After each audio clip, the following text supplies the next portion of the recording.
Today 2022 में 2,78,000 optical fibre बिछ गया है। यह भारत का बदलता भारत है। कितना? 2,78,000 किलोमीटर की ऑप्टिकल फाइबर भारत में बिछ चुकी है। मैं अगर बात करूं, आप लोगों के हाथ में मोबाइल है।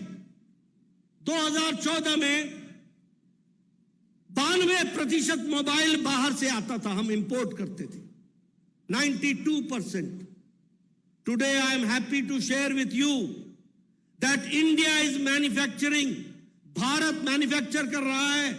97% मोबाइल भारत में बन रहा है, इसको भी याद रखना होगा। 97। आप लोगों में कोई अगर स्मार्टफोन एप्पल ले तो उसका कवर पढ़ लेना।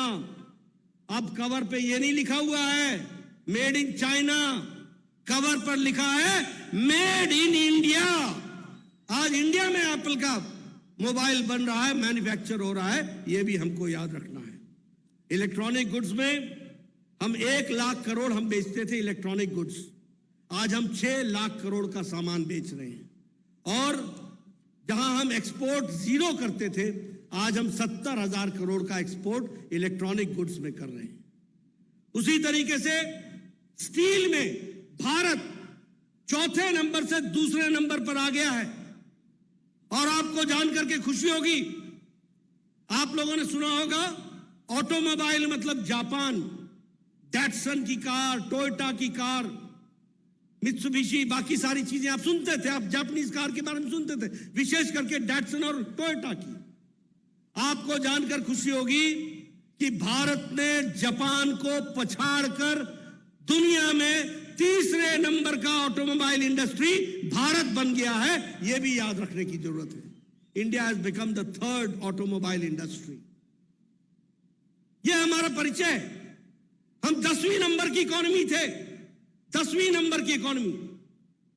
और पिछले साल हमने मोदी जी के नेतृत्व में जिस ब्रिटेन ने हमको 200 साल राज किया, उसको पछाड़कर हम 5वीं नंबर की अर्थव्यवस्था आज देश में बन गए। और आपको जानकर के खुशी होगी कि among the states Karnataka is one of the 2 states who is leading in the economic infrastructure में कर्नाटक आगे है। यह भी हमको याद रखना होगा। इसलिए आपका कंट्रीब्यूशन हम कभी भूल नहीं सकते और उसको कभी भी हम किनारे नहीं रख सकते हैं। यह भी हमको ध्यान में रखना होगा। कल प्रधानमंत्री जी ने लगभग 71,000 लोगों को नौकरी दी है। रोजगार मेला में कहा है 10 लाख लोगों को नौकरी देंगे। यह तीसरा फेज है।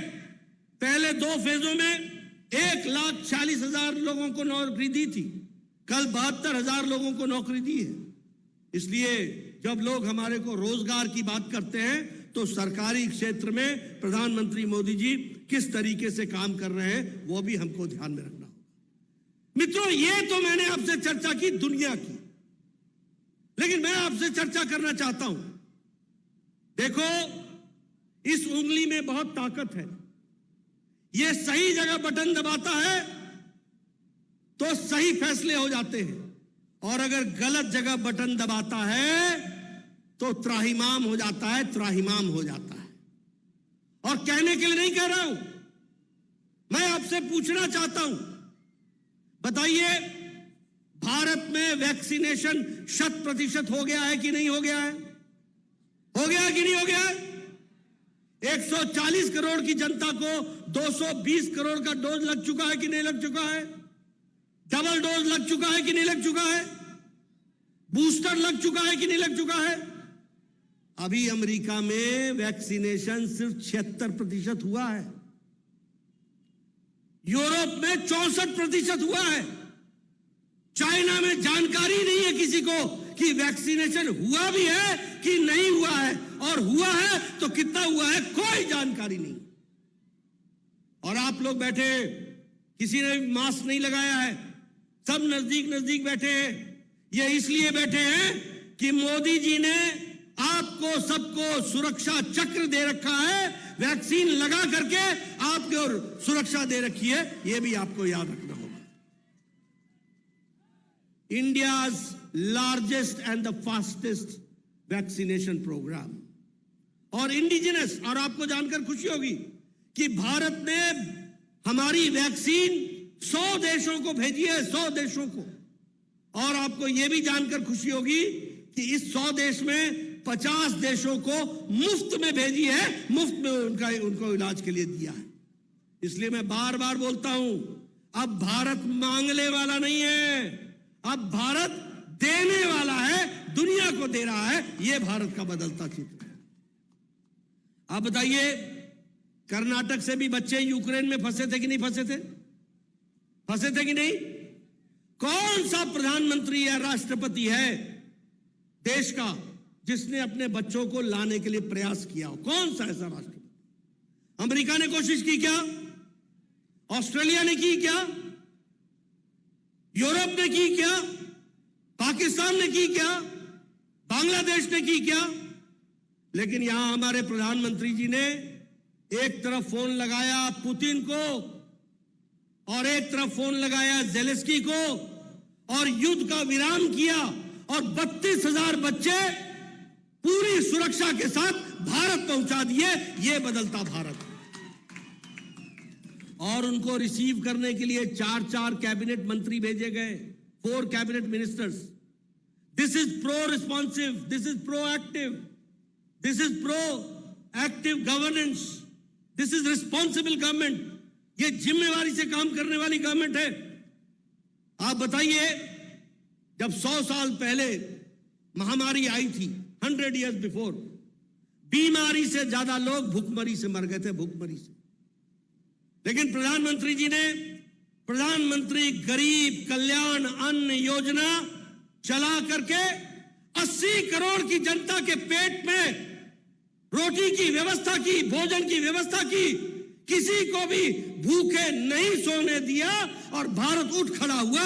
यह भी हमको याद रखना होगा। और मैं आपको बताना चाहता हूं कि भारत IMF के अनुसार अति गरीबी में अब 1% से नीचे आ गया है, यह प्रधानमंत्री गरीब कल्याण अन्न योजना के कारण। आप बताइए, हमारा स्वच्छ भारत मिशन, कर्नाटक में 27 लाख टॉयलेट्स बने, 27 लाख। सारे देश में 12 करोड़ टॉयलेट्स बने। इसका मतलब क्या हुआ कि हमारी बहनें 27 lakh sisters of Karnataka and 12 crore mother and sisters of the country, they used to go for their natural needs outside in the fields. ये कैसा देश था भाई? Which type of country was it? हमारा देश कैसा था जहां 12 करोड़ बहनों को अपने दैनिक जीवन की आवश्यकताओं के लिए खेतों में जाना पड़ता हो?